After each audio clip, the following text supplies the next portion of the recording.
2 saisons là-bas, c'est 0 tour de passer en play-off. C'est une énorme déception. Oui, c'est une déception parce que vous souvenez-vous de la hype qu'on a eue, franchement.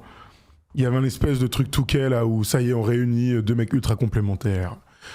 Giannis, GOAT du basket, Damian Lillard, l'un des plus beaux attaquants de l'histoire du basket. Ouais.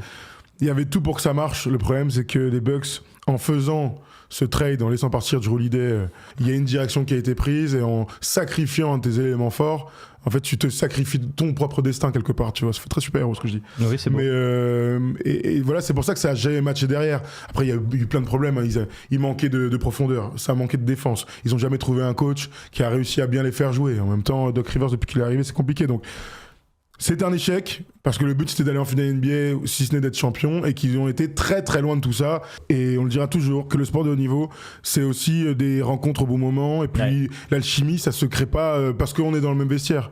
Yanis a dit c'est le meilleur joueur avec lequel j'ai joué, c'est sûr, mais c'était pas la meilleure équipe dans laquelle tu as joué, Yanis, à Milwaukee. Ouais. Donc voilà, l'alchimie ça se crée pas comme ça, il faut de la complémentarité, oui, mais aussi off-court, il faut à un moment donné que ça matche.